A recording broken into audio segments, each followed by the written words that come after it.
Yo, what is up, guys? Welcome to Tim King's crash course on flipping cars.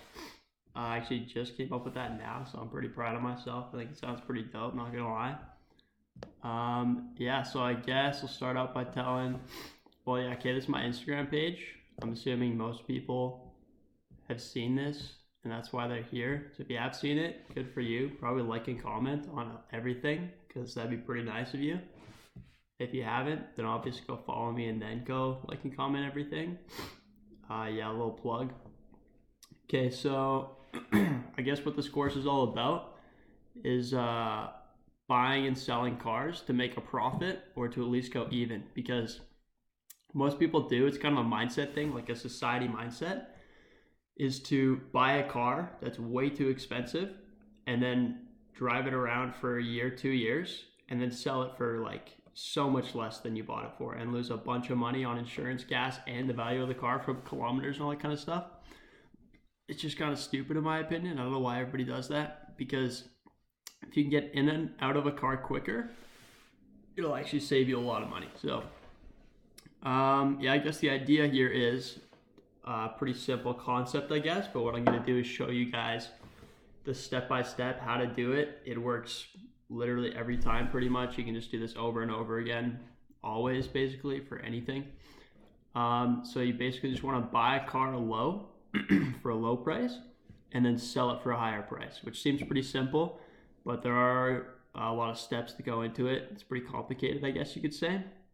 So basically what I'm going to do is show you guys kind of my methods of how to buy them, pick the cars that are low, how I know that they're low price, and then sell them. So I'm going to teach you guys how to evaluate a car and show you how much each car is worth, kind of thing. And then I'll teach you guys some methods on how to list your cars so that you get the most interest, the most volume of hits and looks and whatever.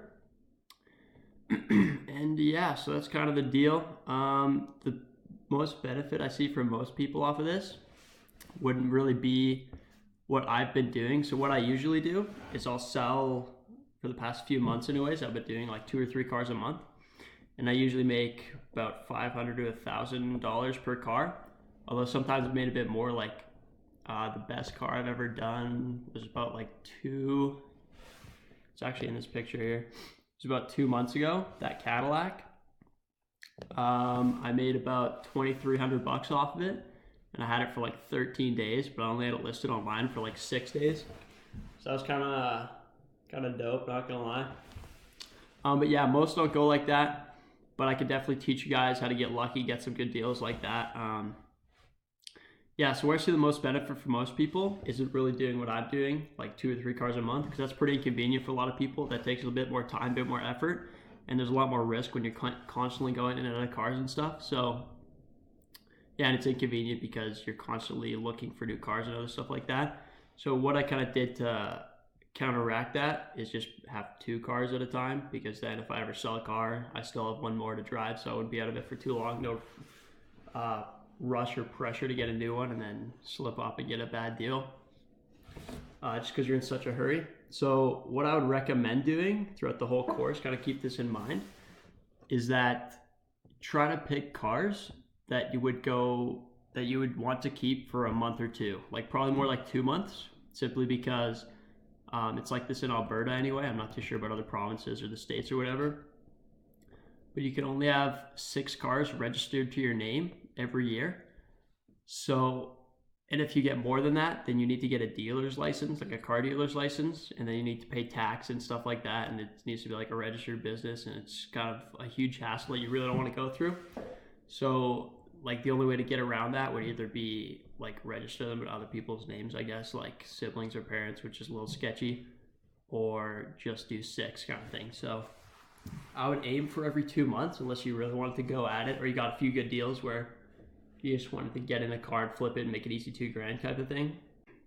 So keeping in mind that you would want to aim for every 2 months, I guess what would the benefit of that be, might be the question you're asking.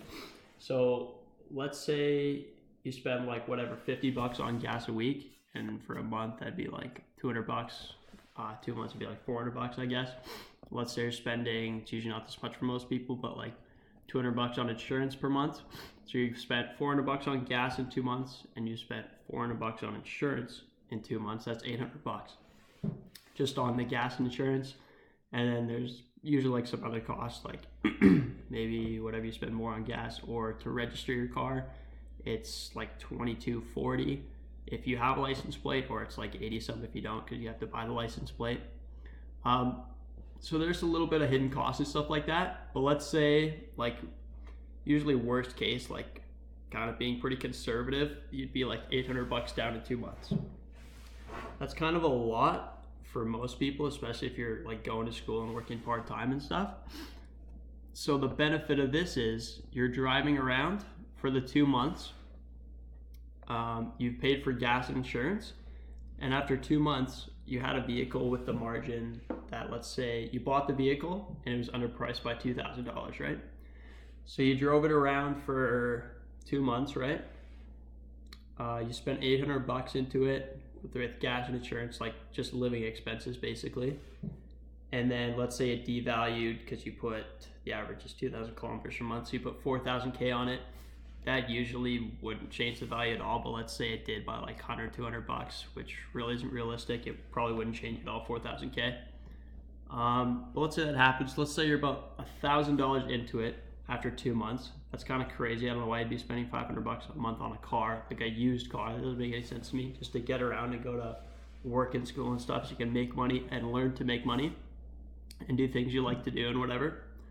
So the benefit would be you spent $1,000, you underpaid by $2,000. After 2 months, you sell the car, and you just made $1,000, excluding, like, you didn't even basically pay for gas. You had free gas, free insurance, all that kind of stuff.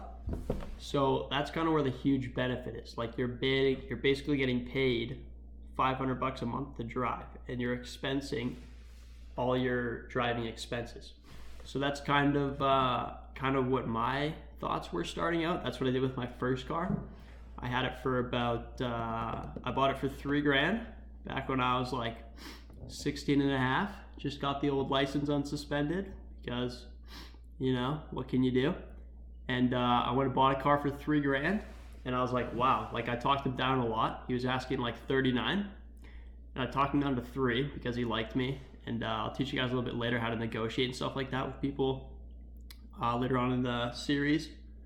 But I talked him down to 3, and I drove it around. I had it listed the entire time I was driving it. I had it listed for $5,000 on Kijiji, and I didn't know about some other stuff, some other places to list it that I'll show you guys.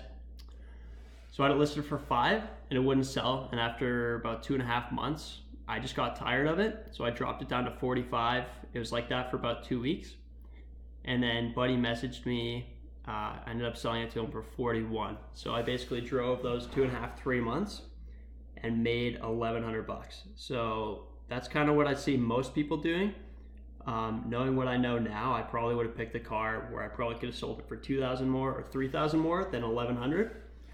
But yeah, it's kind of the deal. So yeah, I guess that's the intro, and I'll see you guys in the next video.